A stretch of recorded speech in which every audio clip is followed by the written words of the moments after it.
Kami akan mempresentasikan tugas sejarah yang berjudul Perebutan Kedaulatan. Saya Muhammad Dani Priyogi sebagai moderator. Dan saya Salvatore Solya sebagai pemateri pertama.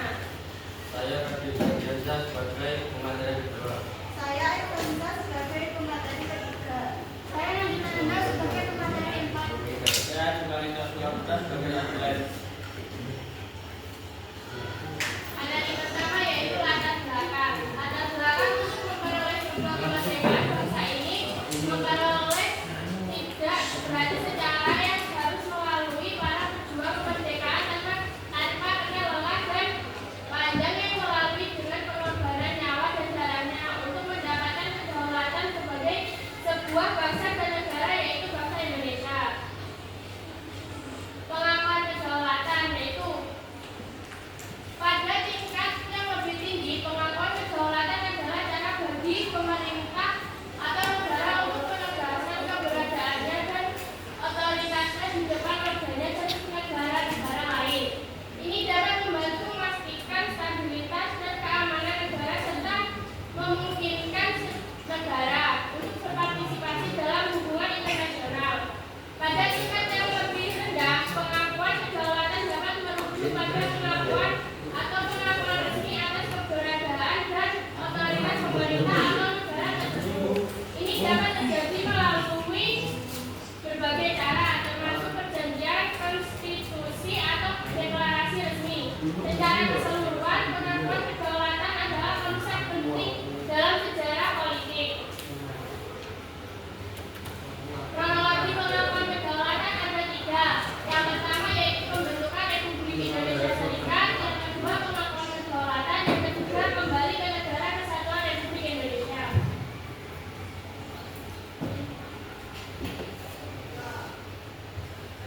Saya akan menjadi materi yang kedua, yaitu RIS.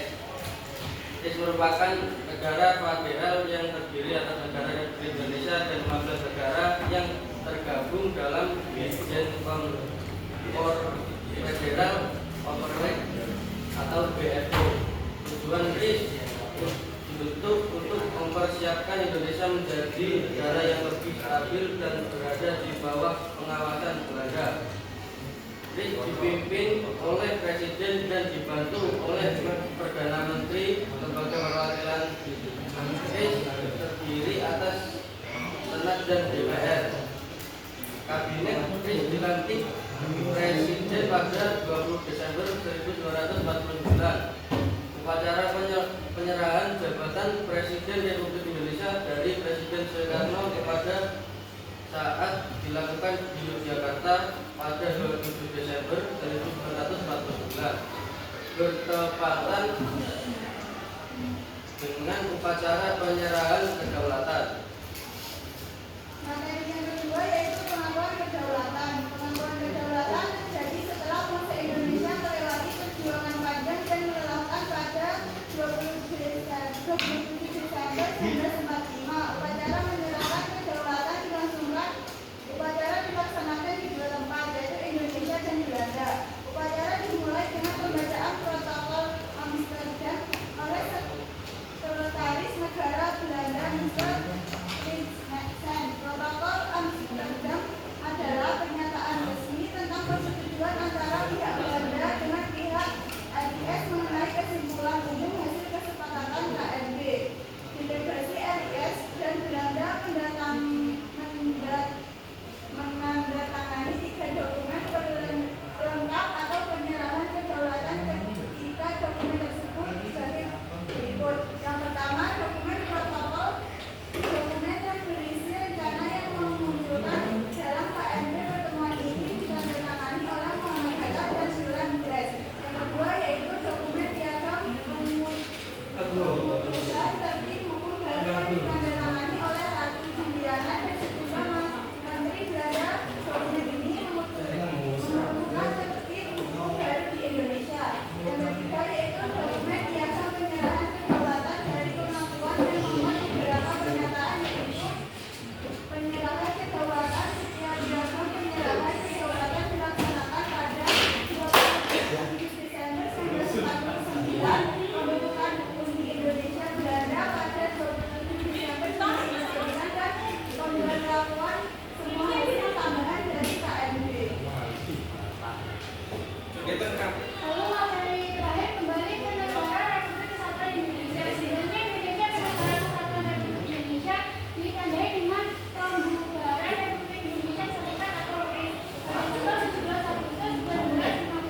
Alhamdulillah materi kita sudah selesai. Sekarang kita akan menunjukkan dan jawab. Kalau ada yang mau bertanya, Saya. baik. Apa pertanyaan Anda?